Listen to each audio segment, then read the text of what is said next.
célébrer, parce que c'est un Dieu qui siège au milieu de louange et l'adoration dans le nom de Jésus qui est le Seigneur.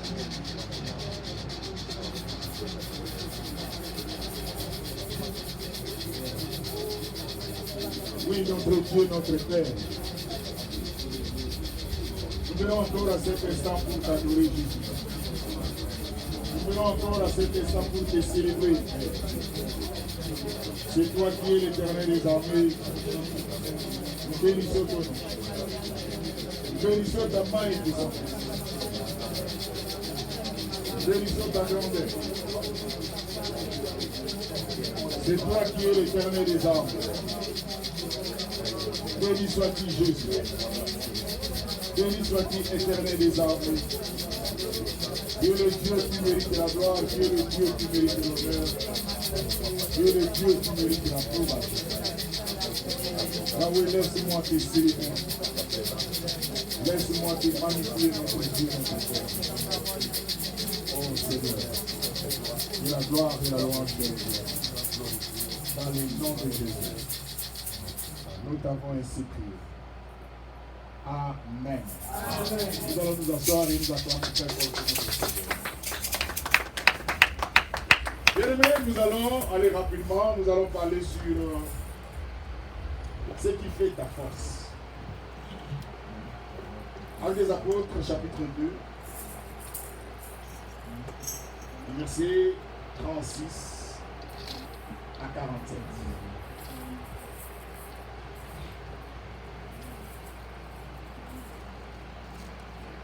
Le thème que nous allons partager rapidement, c'est ce qui fait ta force. En d'autres termes, je parle souvent des 4 piliers de l'église primitive. Que toute la maison d'Israël sache donc avec certitude que Dieu a fait Seigneur et Christ, c'est Jésus que vous avez crucifié. Après avoir entendu ce discours, ils eurent le cœur vivement touché et ils dirent à Pierre et aux autres apôtres: Hommes frères, que ferons-nous? Pierre leur dit: Répentez-vous et que chacun de vous soit baptisé au nom de Jésus-Christ pour le pardon de vos péchés et que vous recevrez le don du Saint-Esprit. Car la promesse est pour vous, pour vos enfants et pour tous ceux qui sont au loin, et aussi au grand nombre que le Seigneur notre Dieu les appellera. Et par plusieurs autres paroles, il conjurait et exhortait, disant: Savez-vous que cette génération perverse, ceux qui acceptèrent sa parole furent baptisés, et en ce jour-là, le nombre des disciples s'augmenta d'environ 3000 âmes. Ils persévéraient dans l'enseignement des apôtres, dans la communion fraternelle, dans la fraction du pain et dans la prière. La crainte s'empara de chacun, et il se faisait beaucoup de prodiges et de miracles par des apôtres. Tous ceux qui croyaient étaient dans le même lieu. Ils avaient tous en commun, tout en commun. Ils vendaient leurs propriétés et leurs biens, et ils partageaient les produits entre tous, selon les besoins de chacun. Ils étaient chaque jour tous ensemble assis au temple.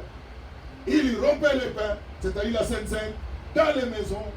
Ils prenaient leur nourriture avec joie et simplicité de cœur, louant Dieu et trouvant grâce auprès de tout le peuple. Et le Seigneur ajoutait chaque jour à l'église ce qui était sûr. L'église, peuple de Dieu, écoute-moi. Aujourd'hui, je vais vous parler des réalités bibliques. Peuple de Dieu, écoutez ce que la Bible nous dit aujourd'hui. Ce qui fait ta joie, ma soeur, ce qui fait ta joie, mon frère. Ici, c'est l'histoire de l'église primitive. La Bible nous dit, lorsque le Seigneur Jésus est mort, il est ressuscité, il était enlevé. La Bible nous dit, les disciples sont restés dans la chambre haute pour prier. Et c'est là que le Saint-Esprit est descendu. Ils étaient remplis du Saint-Esprit. Écoute-moi l'église. La Bible nous parle ici parce que je suis en train de parler ce qui fait ta force, ma soeur. Aujourd'hui, les enfants de Dieu ne sont plus forts spirituellement. Mais vous êtes forts dans le mal. Vous êtes forts dans le péché. Vous êtes forts dans la trahison. Vous êtes forts dans l'occultisme. Vous êtes forts dans la magie. Vous êtes forts dans le fétiche. L'église, réveillez-vous. La Bible nous dit, lorsque le Seigneur Jésus est mort, il y avait les disciples qui sont restés. Et la Bible dit, lorsqu'ils sont allés dans la chambre haute et ils priaient, le Saint-Esprit est descendu. Et la Bible dit, quand le Saint-Esprit est descendu, la Bible dit que toute la maison d'Israël sache. Donc là maintenant, c'est Pierre qui va commencer à parler quand il était saisi du Saint-Esprit. Rappelez-vous de l'histoire de Pierre. Pierre, c'est celui qui a nié Jésus devant la femme. Et la Bible lui, ce jour-là, quand Pierre était revêtu du Saint-Esprit, la personne de Pierre était différente de l'église. Voilà pourquoi j'ai l'habitude de dire à l'église, laissez le Saint-Esprit vous diriger. Vous savez, quand il y a un esprit extérieur entre en vous, que ce soit l'esprit de Dieu ou que ce soit l'esprit du diable, ça change la personne. L'homme peut faire des choses qu'il ne faisait pas. Je me rappelle encore, voilà pourquoi j'ai toujours l'habitude de dire à l'église, et je ne vous cacherai pas la vérité. Nous, on ne soutient pas l'alcool dans notre église, dans notre doctrine. Même s'il y a parmi vous d'autres qui le font, nous ne sommes pas avec vous dans cette voie-là. Un jour, il y avait un frère. Il avait son enfant. Vous savez l'église? Son enfant, quand il voit les macaques, il avait toujours peur des macaques. On appelait ces macaques la kiki. L'église, écoute-moi. Un jour, il fit des moments où il y avait des vins qui sont sortis dans le pays. Et il y a même des gens qui ne savaient pas, qui n'arrivaient pas à différencier les bons vins et les mauvais. Quand même, il y a des gens qui prêchent disant que Jésus a multiplié l'eau, changea en pain. Oui, le Seigneur l'a fait. Mais vous n'avez pas encore terminé les textes. La Bible dit quand ils ont dit, ils ont loué le Seigneur. La Bible est claire en bas, quand ils ont dit, ils ont loué le Seigneur. Mais allez dans les bars si vous allez voir les gens louer le Seigneur. Et la Bible nous dit, l'église, quand Pierre était saisi du Saint-Esprit, il était une autre personne. Voilà pourquoi dans votre vie, ma sœur, maman, laissez que le Saint-Esprit vous dirige. Laissez le Saint-Esprit vous prendre, que vous prend contrôle de votre vie. Cet enfant craignait les kiki. Les jours que l'enfant a bu de la boisson alcoolique, l'église, l'enfant était ivre. Ces jours-là, l'enfant s'est réveillé pour demander où est Kiki. C'est lui qui le craignait là. L'enfant était prêt à l'affronter parce qu'il vient de boire. L'église, ici, la Bible nous dit, Pierre, c'est lui qui craignait la femme. C'est lui qui n'était pas capable de témoigner Jésus. C'est ce qui vous arrive dans la vie, l'église. Vous êtes là, vous savez vous-même comment vous conduisez vos vies. C'est difficile de vous voir avec vos Bibles. Vous avez un problème, vous ne pouvez pas porter la Bible. Parce que les gens que vous commettez le mal dans ça, ils vous voient. Le Seigneur dit, celui qui me témoignera devant les hommes, moi je les rendrai aussi témoignage devant mon Père. L'église, il faut avoir une conscience reprochée, une conscience tranquille, irréprochable plutôt. Il faut avoir une conscience irréprochée. Il faut être quelqu'un qui ne se reproche de rien. Il dit, quand Pierre commençait à prêcher ces gens, Pierre leur dit, répentez-vous. C'est pour cela que l'église, vous voyez même dans nos églises aujourd'hui, on n'arrive plus à prêcher la repentance. Ce n'est pas de votre faute, parce que même les pasteurs lui-même, il fait partie de ces péchés-là. Il est incapable de dire à ce peuple la vérité de se repentir. Parce que lui-même, il est dans la boîte. C'est pour cela que l'église laisse mon dire. Le Seigneur a dit dans la Bible, il dit, plusieurs diront à ce jour, Seigneur, n'avons-nous pas prophétisé par ton nom? N'avons-nous pas fait beaucoup de miracles par ton nom? Je leur dirai ouvertement. Je ne vous ai jamais connu. Maintenant, posez-vous la question, le miracle qu'il faisait, ça venait d'où? Ça peut venir de Dieu aussi, attention. Ça peut venir aussi du diable. Parce que Ésaïe 48, 11 dit, pour l'amour de moi, moi l'Éternel, je vais agir. Je ne laisserai pas mon nom soit, je ne laisserai pas ma gloire soit donnée à une autre. J'agirai. C'est ce que la Bible nous dit dans Ésaïe 48, 11. Il y a des fois l'église fait attention, même la Bible nous dit, la grâce est trompeuse. Vous ne savez pas que le Seigneur est capable de faire un miracle devant un pécheur. Ce n'est pas pour guérir son fils qu'il a appelé. Dieu est capable de le faire. L'église, écoute-moi, peuple de Dieu.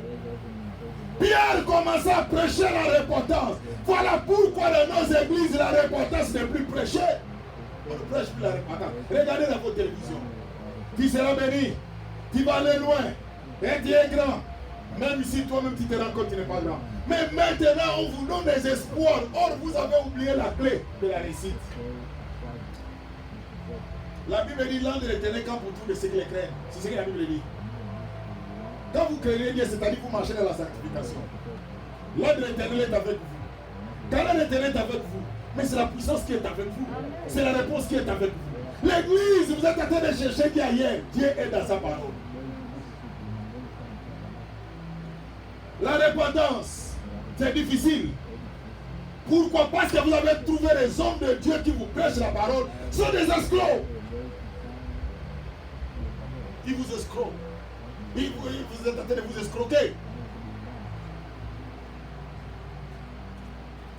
Les hommes de Dieu ont compris votre faiblesse.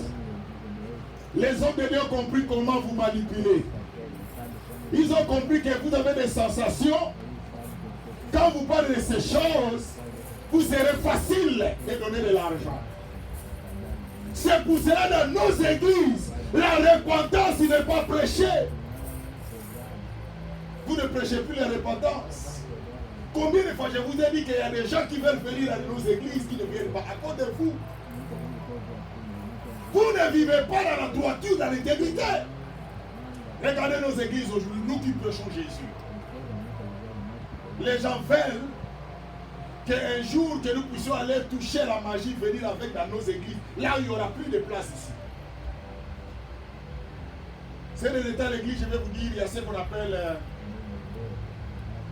il y a une science qui est sortie, la Kabbale juive. C'est que vous voyez maintenant l'église, moi je suis votre passé, je vous ai dit, je vous dirai la vérité. Je préférerais que nous puissions hériter le royaume, même si nous sommes 2 ou 3 personnes. Parce que mon travail, je ne vais pas avoir des problèmes devant Dieu un jour. Que Dieu me pose la question, je t'ai placé comme pasteur dans cette église. Qu'est-ce que tu as fait? Maman, ton argent, tu peux me donner, ça va finir. Ma soeur, maman, mon frère, ton argent, tu peux me donner, ça va finir. Mais ton âme, où passera ton éternité? C'est pour cela la Bible dit, qu'en servirait-il à un homme de gagner tout le monde s'il perdait son âme? Est-ce que vous savez que l'église sommes sur cette terre temporairement? Dans votre téléphone, vous avez eu l'alerte, non? On vient de vous envoyer l'alerte, un enfant a été enlevé, non? C'est pour cette situation-là, on a appelé le chien. C'est l'enlèvement en anglais. Nous tous, nous avons eu l'enlèvement. Voilà pourquoi des fois je pose la question à des gens qui disent que, parce que, pourquoi je vais aller prier? Pourquoi je vais aller chercher la face de Dieu? Est-ce que cet enfant méritait ça? Il dit, Pierre leur dit, répandez-vous et que chacun de vous soit baptisé au nom du Seigneur Jésus-Christ. Il dit, pour le pardon de vos péchés. L'église, il y a des fois je commence à me poser la question. Pourquoi nous venons à l'église? Pourquoi nous venons à l'église? Il y a d'autres qui viennent à l'église parce qu'on les a appelés. Il y a d'autres qui viennent à l'église parce qu'ils savent que si je ne viens pas, pasteur va m'appeler, parce que j'appelle aussi, ne vous appelle pas. Il y a d'autres personnes ici, je ne viens pas parce qu'il y a ceci, cela. Non, l'église. Venez d'abord pour votre salut éternel. Même celui que tu dors avec lui ou avec elle, qui te dit qu'il t'aime, il dit I love you. Le jour de ta mort, il ne sera pas là. Et l'offre nous va se limiter là-bas, là où vous avez commencé. Pierre dit, répandez-vous et recevez le don du Saint-Esprit. Ma sœur, maman, mon frère, quand vous avez le don du Saint-Esprit, vous savez, le Saint-Esprit donne la paix. Le Saint-Esprit donne la joie. Même si vous êtes... Vous savez, j'ai partagé avec vous ici. Vous ne savez pas les situations que moi je suis en train de traverser. Au moment où je vous parle. Maman passée était en train de pleurer. Je commence à lui étaler maintenant les situations que je suis en train de traverser maintenant. Je lui dis, voilà ce que je suis en train de vivre. Quand elle a entendu, elle a vu même sa situation était en bas par rapport à la situation que je suis en train de traverser. Mais je lui ai dit à la fin, je suis calme. Parce que la Bible nous dit, recommande ton sort à l'Éternel. Mets en lui ta confiance et il agira. C'est ce que la Bible nous dit, l'Église. Ce ne sont pas tes soucis qui vont ajouter ou qui vont donner la solution à ton problème. Au contraire, l'Église, tu as un problème. Ce problème-là a besoin d'être résolu. Mais toi, tu vas encore prendre les soucis. Mais tu ajoutes encore un autre problème. Et maintenant, il dit, car la promesse est pour vous et vos enfants et tous ceux qui sont au loin. La promesse de Dieu, l'Église. La promesse de Dieu, c'est pour toi et même pour tes enfants. Et il dit même ceux qui sont de loin. Vous savez que je vous ai prêché un jour, je vous ai parlé que l'homme, Dieu a dit, l'homme ne peut pas vivre seul. Dieu nous a appelés de vivre ensemble. C'est ce que vous ne comprenez pas. L'homme ne peut pas vivre seul, maman. Même si tu as des milliards de dollars, tu ne peux pas vivre seul. Tu as besoin de l'autre. Parce que tu ne peux pas être partout. Mais l'autre peut aller à ta place. Là où toi tu ne peux pas aller. Seul Dieu qui est capable d'aller partout. La Bible l'appelle omniprésent, omniscient, omnipotent. Il dit, car la promesse est pour vous, pour vos enfants, pour tous ceux qui sont au loin, et aussi au grand nombre que le Seigneur notre Dieu les appellera. Même d'autres qui ne sont pas encore assemblés, la promesse est pour eux. Je suis en train de parler dans les terres. Je suis en train de vous expliquer sur les 4 piliers de l'église primitive. Ce qui fera ta force, l'église. Et il dit, et plusieurs autres paroles, il conjurait et l'exhortait disant, sauvez-vous de cette génération perverse. L'église, la génération que nous sommes en train de vivre, c'est une génération perverse. Le mal est partout. À chaque minute, vous jetez votre coup d'œil, le mal est là devant vous. Réveillez-vous, l'église. Ma soeur, maman, papa. Les moments que nous sommes en train de vivre, c'est depuis les bons moments. J'ai regardé dans les histoires que j'ai toujours l'habitude de suivre. Un enfant est tenté d'aller à l'école. Un pauvre enfant. Et pendant que cet enfant est en train d'aller à l'école, mais il n'a pas eu le temps d'aller à l'école. Et comme ils ont fait palabre avec sa maman, l'enfant a décidé de ne pas aller à l'école. Il va aller voir son ami. Et quand il est allé voir son ami, la maison était fermée. Et de son retour, il va rencontrer un prédateur. Un prédateur, c'est quoi? Ce sont des hommes qui violent les enfants. Et cet homme va violer un petit enfant. Il ne se limite pas là-bas. Il va supprimer la vie de cet enfant. Voilà ce que nous sommes en train de vivre ici maintenant. L'église, nous n'avons plus pitié. Nous sommes prêts même à faire du mal à ton frère, à ta soeur. Vous savez, auparavant, quand on vivait, il y a des fois tu veux faire le mal, tu dis non. Tu as même des remords. Tu as les soucis. Tu dis non, je ne peux pas faire ceci. Je ne vais pas avoir des problèmes, je ne veux pas que son sang retombe sur moi. Aujourd'hui, les gens ne s'occupent même pas de ça. Tout le monde cherche son intérêt. Et il dit, sauvez-vous de cette génération perverse. La génération que nous sommes en train de vivre, c'est la génération perverse, l'église. Où nous voyons dans nos églises, ça me fait très pitié, l'église. J'ai toujours souci. Je suis allé prêcher dans les églises quand j'ai voyagé. Les choses que j'ai parlé, j'ai prêché à l'église et c'est la croix de Jésus. J'ai montré à ces peuples-là la valeur de Jésus et la valeur des hommes. Je pensais que ce que j'ai prêché aux gens, et le lendemain, quand je vais venir encore, il y aura encore du monde, d'autres vont aller encore intéresser, venir entendre Jésus. C'est que la femme samaritaine avait fait dans Jean 4. Cette femme, quand elle a entendu des choses qu'elle n'a jamais entendues, elle est allée dire aux gens, il vient voir quelqu'un, ce n'est pas le Messie. Mais ce n'est pas le cas aujourd'hui, l'église. Au contraire, le lendemain, les gens ont diminué. Pourquoi? Parce qu'eux, ils ont déjà l'habitude. Ils sont déjà là, ils ont leurs prédicateurs qui leur disent des choses qui leur fait plaisir. Qui leur disent que non, tu auras le mariage, même si tu n'as pas encore l'âge de se marier. Tu auras la voiture, même si tu ne travailles pas. Oh, tu auras le succès, même si ce n'est pas Dieu qui t'a choisi. Et c'est comme ça que les gens font là-dedans. Mais les gens ne sont pas prêts à écouter la repentance, la parole de Dieu. Et il dit l'église, quand Pierre a prêché cela, il dit, il persévérait. D'abord dans le verset 41. Ceux qui acceptèrent sa parole furent baptisés. C'est-à-dire quand Pierre a prêché, les gens étaient touchés.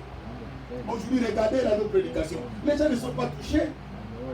Parce que les gens veulent, on leur dise des choses qui... Hé, ma soeur, tel que tu es là, je suis en train de voir une étoile devant toi. Cette étoile est en train de rayonner. Voilà ce que les gens veulent dire. C'est pour cela que les menteurs ils ont compris que vous avez besoin de sensations. Et ils vous envoient des sensations. C'est pour cela jusqu'aujourd'hui, tous les messages qu'on vous ont dit, il n'y a même pas l'accomplissement. Or, la Bible nous dit on reconnaît un prophète par l'accomplissement de ses prophéties. C'est qu'un homme de Dieu parle, il faut que cela se réalise. L'église, réveillez-vous. Et il dit, ceux qui acceptaient sa parole furent baptisés. Et à ce jour-là, le grand nombre de disciples sont augmentés, environ 3000. Les disciples. Un jour, je vous ai prêché la différence qu'il y a entre disciple et un apôtre. Un disciple, c'est un écolier, c'est celui qui apprend les choses de Dieu. Je vais te poser la question sur l'église, combien de personnes le Bible? Vous ne lisez pas la Bible, vous ne priez pas, vous ne prenez pas du temps dans la présence de Dieu. Mais lorsque la situation difficile va arriver, vous commencez à chercher Dieu. Vous prenez Dieu pour qui? Votre grand-père? Vous le prenez pour qui? Vous pensez que Dieu ne vous comprend pas? Dans la vie, l'église, écoutez. Il n'y a pas eu de vie sans préparation. Donc vous trompez pas. Il n'y a pas eu de vie sans préparation. Il n'y a pas eu de vie sans réussite. Pour avoir la réussite, il faut se préparer. Tout ce que nous faisons, on ne fait pas ça maintenant. On s'est préparé avant de venir ici. C'est ça la vie. L'église, il dit, ceux qui acceptèrent sa parole furent baptisés. Or, le mot baptême veut dire mort et résurrection. C'est-à-dire, ils ont fait qu'on appelle baptisme en grec, qui veut dire la mort et la résurrection. Quand ils ont entendu cette parole, ils ont accepté de mourir avec Jésus et de ressusciter, de mourir avec les péchés et de ressusciter avec Jésus. Ceux qui ont entendu la parole. Combien de minutes vous passez dans votre télévision où vous suivez les prédications? Même nous, nous avons notre chaîne YouTube où nous prêchons la parole. Vous ne suivez pas. Vous allez voir même 10 vues. Mais si quelqu'un reste à l'uniforme de maternité dans les YouTube, vous allez voir le nombre de vues. Vous comprenez ce que je parle? L'église, le temps est arrivé. Nous allons vous dire la vérité, peuple de Dieu.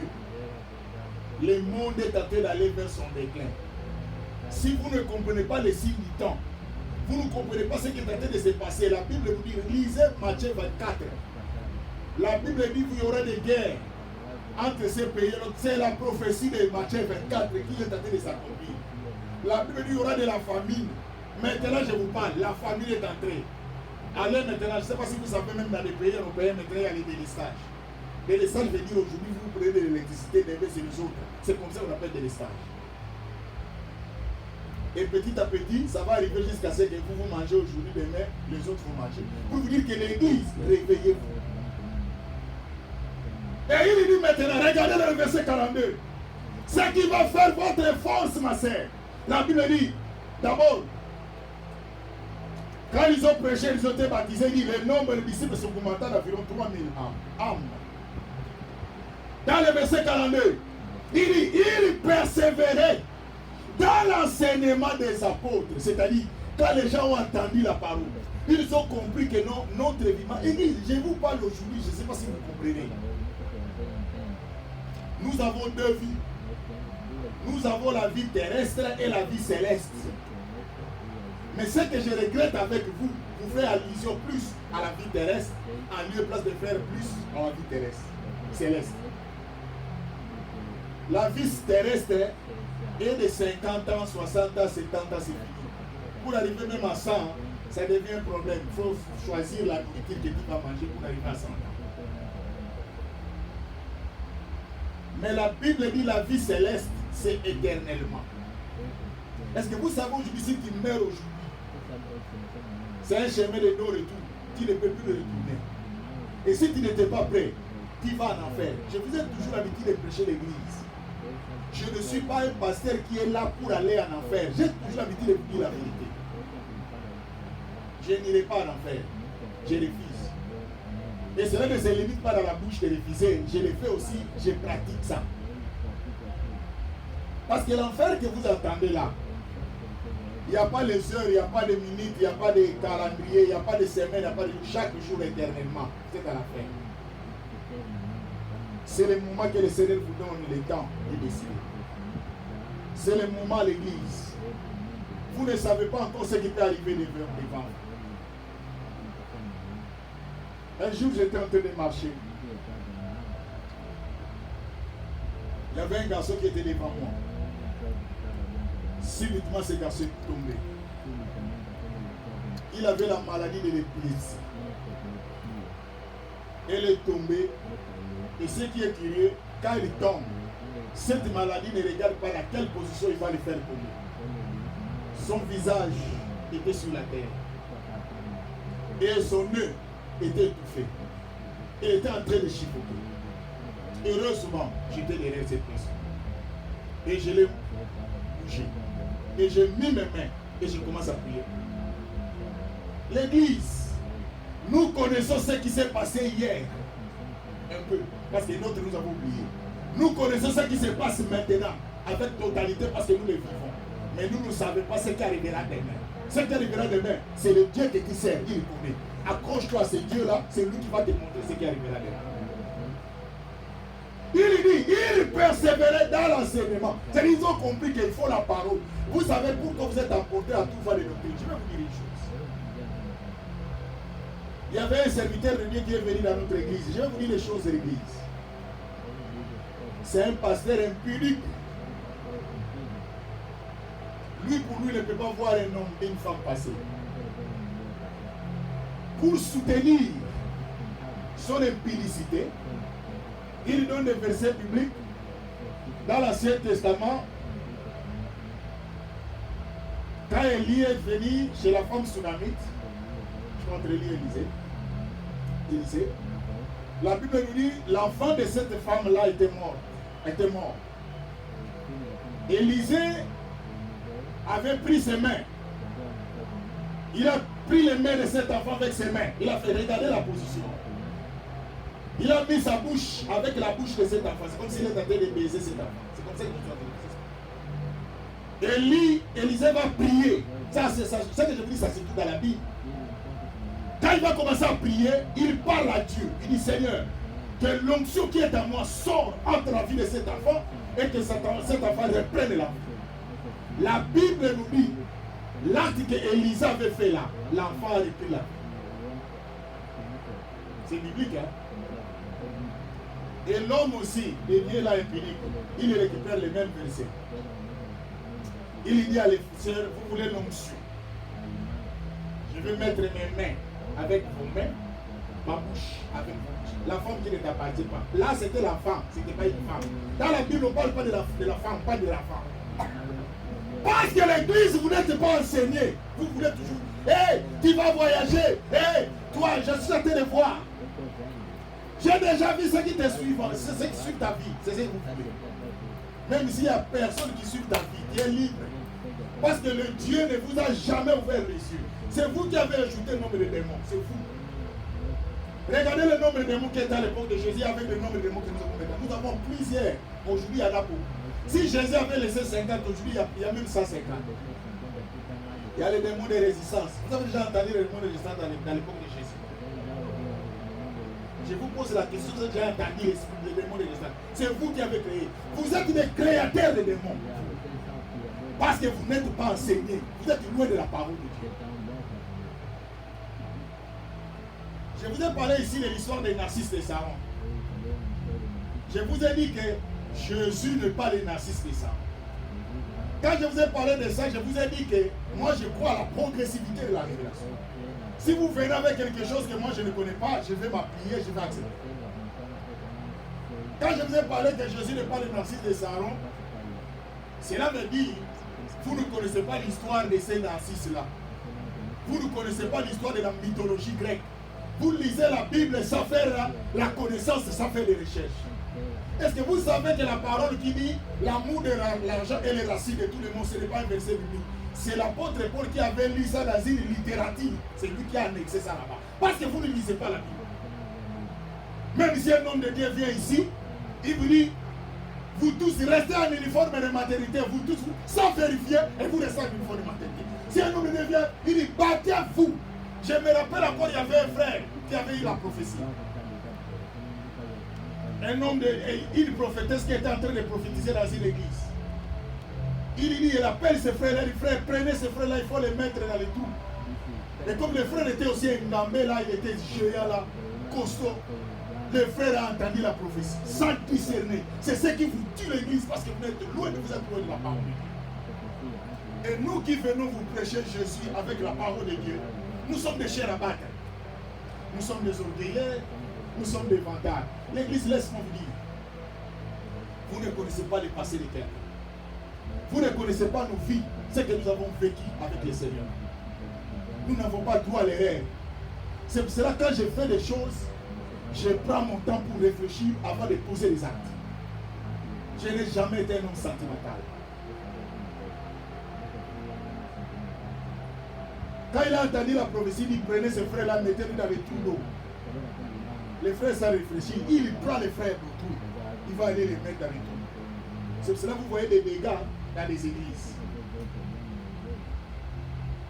Un jour, il y avait une soeur qui est tombée. L'esprit qui était dans la serre là, la possession l'a dit, appelle-moi, pasteur Gabi, appelle-moi. Il nous a appelé, nous étions au nombre de 3. On vient de prier pour la personne. Vous avez déjà vu ça où un démon qui demande qu'on vienne prier pour la personne? Vous avez déjà vu ça? Et ce qui est crié l'église, je ne sais pas s'ils ont cité même mon nom. Les frères sont venus, la sœur était très loin là. Ils sont venus me prendre. J'ai dit, je n'irai pas. Il dit, mais pourquoi la sœur? J'ai dit, allez là-bas, allez terminer pour ce que vous avez commencé. Mais il était comme mon nom. Il n'avait pas le discernement. Vous avez déjà vu un démon. C'est lui qui est dans les corps. Lui, il vit dans ses corps. Et il demande qu'il vienne sur les cheveux sortir. Vous avez déjà vu ça? Parce que l'église, vous n'êtes pas éveillés. Voilà ce que nous vivons dans nos églises. J'ai vu dans la télévision une église, en commençant par les pasteurs. Tous les fidèles, ils restent mis dans une église. Et les pasteurs aussi, quand ils prêchent, entrent dans les allées avec son uniforme de maternité. J'ai dit, ça c'est le retour du Christ avant que le Seigneur revienne. Et il y a plein de gens. Et vous regardez, il y a des responsables avec des lunettes comme moi. Vous allez voir, tout le monde était là. Et si vous sortez dans leur parking, il y a des voitures là-bas. Mais chez nous, ici, il n'y en a que 7, 8. Mais vous allez voir, des voitures, ils sont là. Les gens aiment ça. Parce que vous êtes loin de la parole de Dieu. La vie, persévérer dans l'enseignement. L'église, restez dans la parole. Je ne vous refuse pas de croire à un homme de Dieu. Mais dis à cet homme, ce que tu dis, il faut que je vérifie. La Bible dit, ce que les chrétiens de Bérée et les Thessaloniques, ce qu'ils faisaient, ils examinaient les Écritures, ce qu'on leur disait exact. On vous demande de l'argent, un homme de Dieu vient et dit, j'ai ça une onction qui sort à moi. Et cette onction me demande que tout le monde va donner des $100 et des $100. Parce que vous avez dit ça une onction qui sort de lui. Vous avez vu ça. Et maintenant tout le monde commence à donner. Mais moi je vous ai demandé ici quelque chose pour l'église. Pas pour moi, pour l'église. Oh God, que Dieu vous ouvre les yeux. Un jour vous aurez cet argent, mais vous ne serez pas capable de l'utiliser. C'est le moment, quand Dieu vous appelle, de servir le Seigneur, même avec vos moyens. Il persévérait dans l'enseignement des apôtres. Dans la communion fraternelle, bien aimé, ils étaient là, la communion fraternelle. Aujourd'hui, dans nos églises, il n'y a pas la communion fraternelle. Il n'y en a pas. Certaines sont prêts à se battre. Ils attendent seulement que les pasteurs déplacent. Il dit à cette sœur à toi. Donc, celle qui reste, c'est ça votre problème. Il n'y a plus la communion fraternelle. Comment les miracles vont s'opérer dans les églises? Vous savez pourquoi les miracles s'opéraient dans l'église primitive? Parce que ces gens étaient dans l'enseignement. Personne ne peut les tromper. Moi, je peux inviter un homme de Dieu qui vient ici. Il vous donne des messages là qui n'est pas biblique. Vous allez croire. Je ne dis pas que tous les messages ne sont pas bibliques. Faites attention, non, je n'ai pas dit ça. Je suis en train de dire, il faut vérifier ce qu'on vous dit. Il faut vérifier est-ce que ce qu'il dit est biblique. C'est pour cela que je vous ai même dit dans cette église, tout ce que nous faisons, même ce que moi je vous prêche, si cela n'est pas dans la Bible, ne le fais pas. Même si je suis votre pasteur. Même moi je ne le ferai pas si tu viens avec quelque chose qui n'est pas dans la Bible.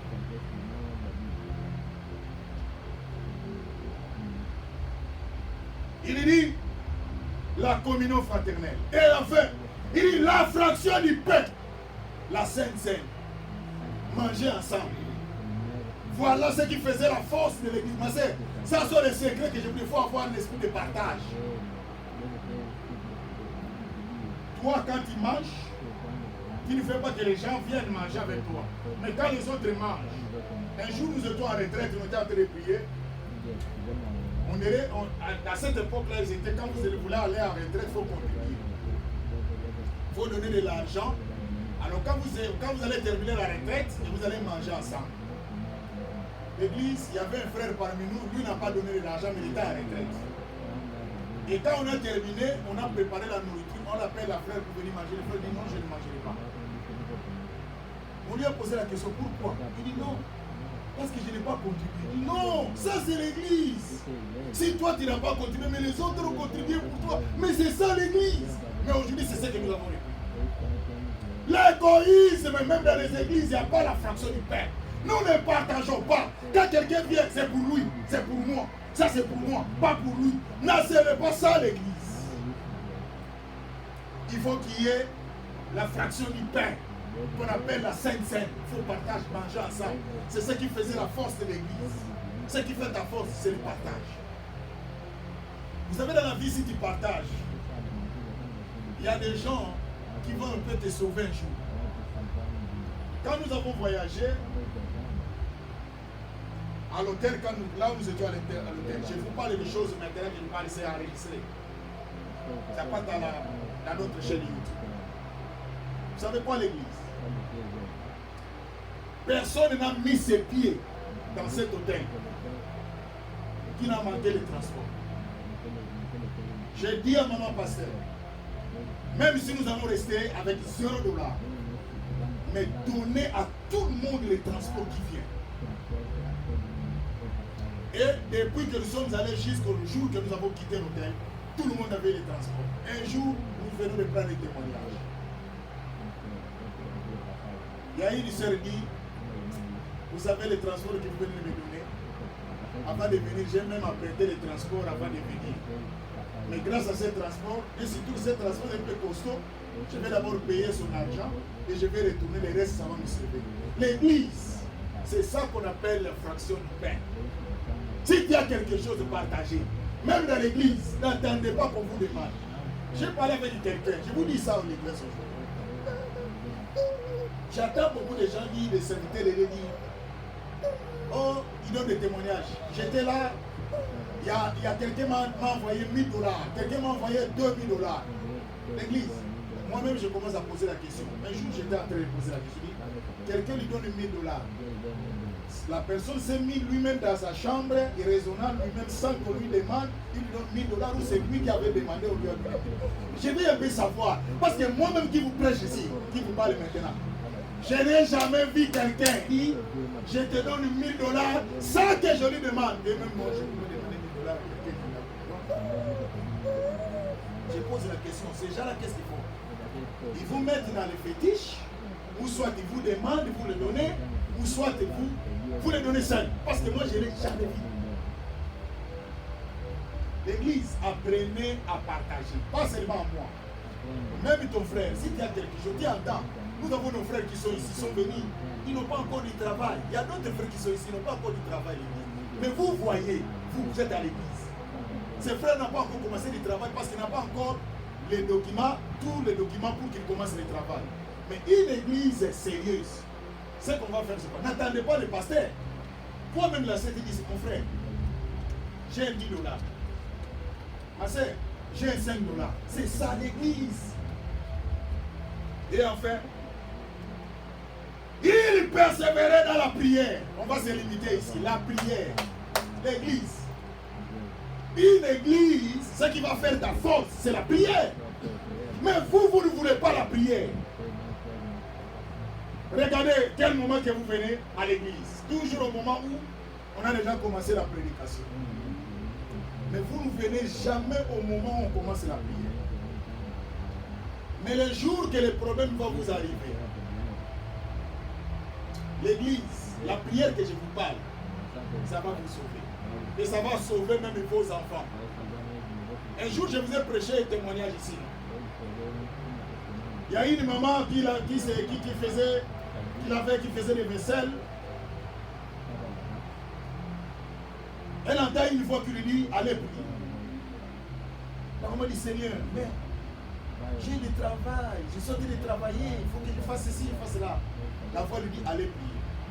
Comme la maman était obéissante, elle est allée s'agenouiller. Elle commence à prier. Mais vous, si vous attendez cette voix, la première des choses, toi démon, je te sors. Mais quand la maman commence à prier, pas même 5 minutes, les gens du quartier viennent toquer la porte. Maman telle, il dit quoi? Je suis en train de prier, il dit, maman telle, sortez. La maman sort. Il dit, ton enfant vient de pousser notre enfant dans l'eau. Le Dieu que nous servons l'église, je vous ai dit, l'homme ne connaît que le passé, que le présent, avec totalité, parce que le vie futur, non, nothing. Parce que le seul Dieu connaît le futur. Et quand ils sont allés, vous savez le lot de la fontaine, il y a un seau là qu'on met là, l'enfant était sous l'eau. 5 minutes. Donc les 5 minutes que la maman passait dans la prière, c'est les 5 minutes que l'enfant là, que son fils a poussé, restait dans sous l'eau. Or, vous savez vous-même, la respiration d'un enfant ne peut pas résister, pas plus de 5 minutes, même pas plus de 2 minutes. Et qu'est-ce qui va se passer? Quand on va mettre ce seau là, l'enfant qui était sous l'eau, elle attrape ce seau là, et le fait sortir.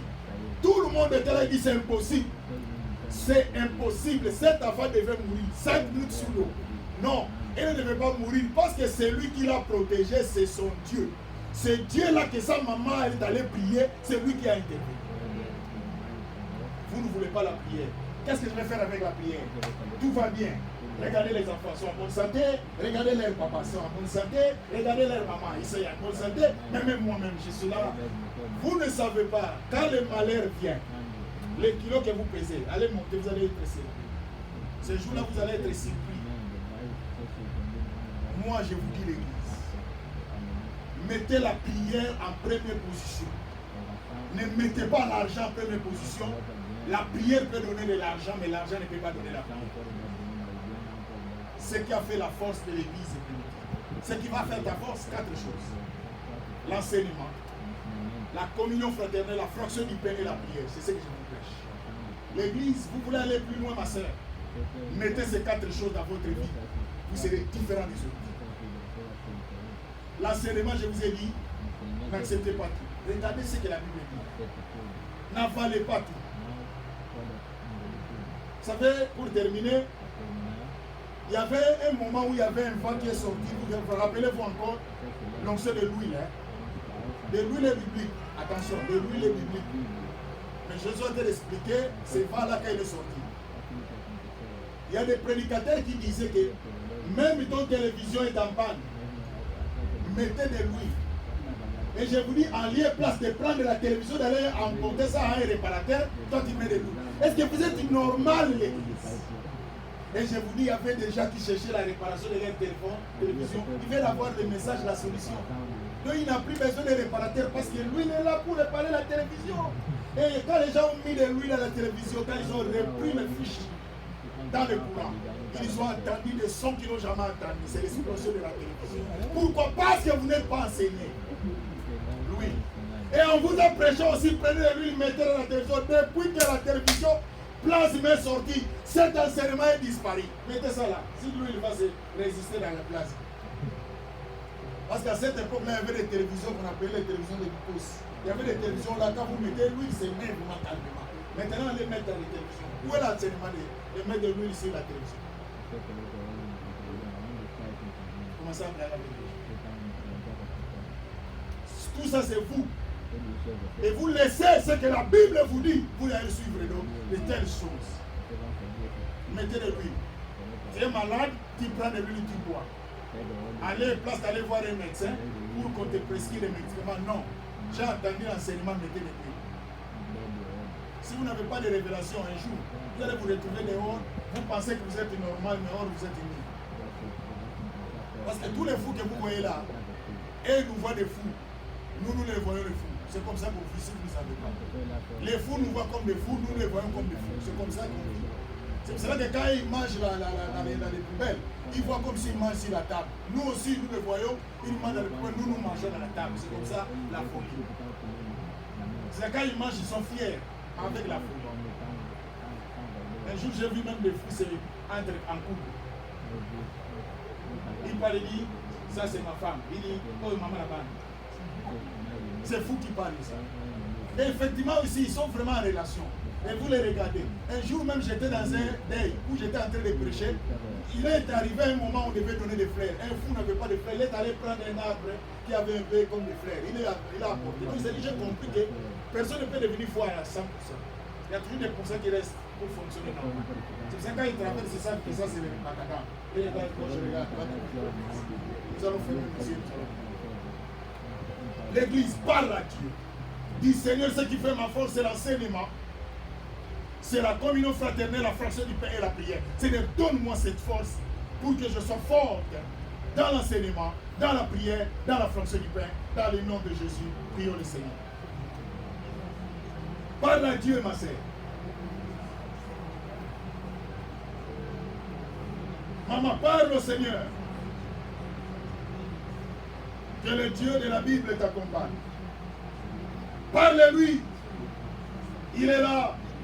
On l'appelle Father. C'est notre Père. Parle à ce Dieu-là. Dieu de grâce. Ma sœur, parle à Dieu. Parle-lui. Il est ton Père. God, we need you, God. On a besoin de toi. Ma sœur, tu étais trompée par des faux enseignants. Il y avait plus la chance de faire l'amour.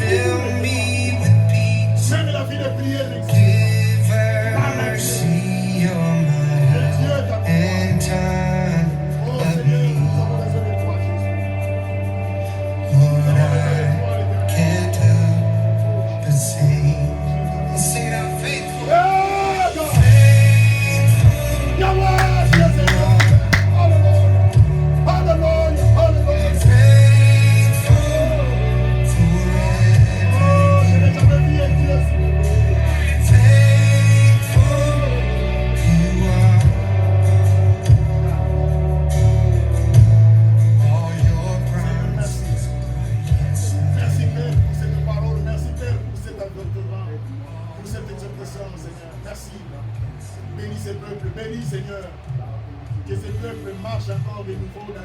nouvelle vie en Jésus-Christ.